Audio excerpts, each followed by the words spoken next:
राजस्थान के रेगिस्तानी इलाके में बसे छोटे से गांव निर्मलपुर की कहानी है, जहां लोग जीवन के साधारण अर्थ को भी समझने के लिए संघर्ष कर रहे थे।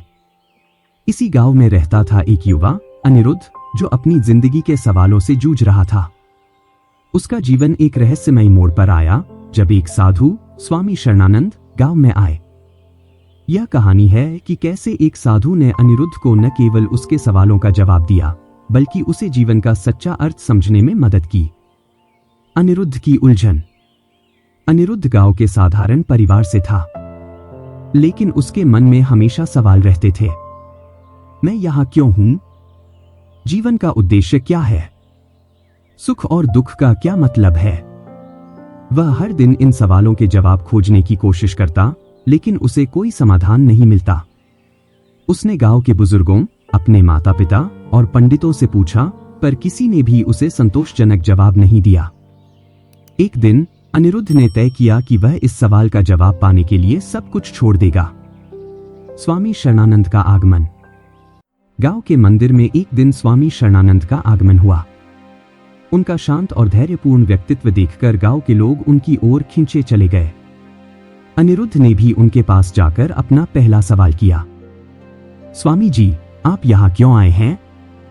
स्वामी ने मुस्कुराकर जवाब दिया, मैं यहां तुम्हें और खुद को जानने आया हूं। यह जवाब अनिरुद्ध के लिए और भी बड़ा सवाल बन गया। उसने कहा, मुझे जीवन का अर्थ समझाइए। स्वामी ने कहा, तुम्हें जवाब पाने के लिए धैर्य रखना होगा। मैं तुम्हें सिखाऊंगा, लेकिन पहले तुम्हें मेरे साथ समय बिताना होगा। स्वामी शरणानंद ने अनिरुद्ध को एक साधारण काम दिया। उन्होंने उसे कहा, इस कटोरे में पानी भरकर पूरे गांव में घूमो, लेकिन ध्यान रहे कि पानी एक बूंद भी गिरना नहीं चाहिए। अनिरुद्ध ने पूरे दिन मेहनत की और बिना पानी गिराए काम पूरा कर लिया। जब वह वापस आया तो स्वामी ने उससे पूछा, गांव में क्या देखा? अनिरुद्ध ने कहा, मैंने कुछ नहीं देखा, मेरा पूरा ध्यान पानी पर था। स्वामी ने कहा, जिंदगी भी ऐसी ही है। जब तुम अपने उद्देश्य पर ध्यान केंद्रित करोगे तो बाकी की सारी चीजें अप्रासंगिक हो जाएंगी। तुम्हारा उद्देश्य ही तुम्हें दिशा देगा। एक दिन स्वामी ने अनिरुद्ध को रेगिस्तान की ओर चलने के लिए कहा। चलते चलते वे एक जगह पहुंचे जहां पानी का छोटा सा तालाब था। स्वामी ने अनिरुद्ध से कहा, पानी पियो।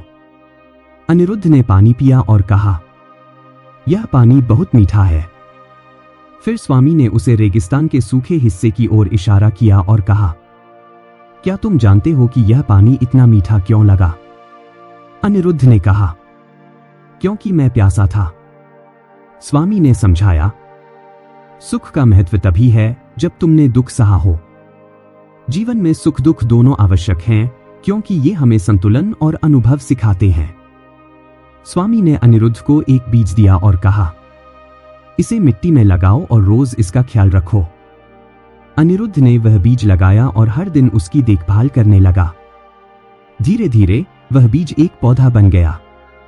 एक दिन स्वामी ने उससे पूछा, इस पौधे से तुमने क्या सीखा?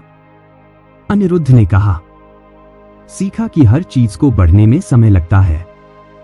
अगर मैं धैर्य नहीं रखता तो यह पौधा कभी बड़ा नहीं होता। स्वामी ने मुस्कुराते हुए कहा, जीवन भी ऐसा ही है। यह एक यात्रा है जिसमें हर दिन तुम्हें धैर्य और मेहनत से आगे बढ़ना होता है। अनिरुद्ध ने एक दिन स्वामी से पूछा, स्वामी जी, मैं कौन हूं?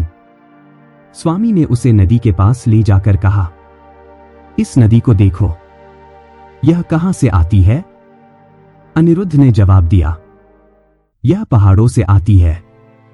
स्वामी ने कहा, और यह कहां जाती है? अनिरुद्ध ने कहा, समुद्र में। स्वामी ने समझाया, तुम भी इसी नदी की तरह हो।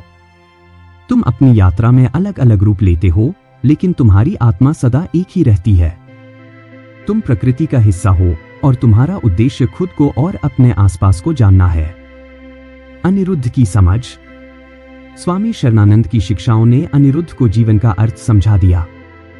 उसने महसूस किया कि जीवन एक यात्रा है और हर दिन इसका आनंद लेना चाहिए। सुख और दुख दोनों जीवन के महत्वपूर्ण हिस्से हैं। ध्यान और उद्देश्य जीवन को सही दिशा देते हैं। हम सब प्रकृति का हिस्सा हैं और हमारा कर्तव्य है कि हम इसे सहेजें। अनिरुद्ध अब अपने सवालों का जवाब पा चुका था। उसने गांव लौटकर दूसरों को भी स्वामी की शिक्षाओं से अवगत कराया और उन्हें सिखाया कि जीवन को कैसे जीना चाहिए। जीवन का उद्देश्य हमें हमारी दिशा देता है।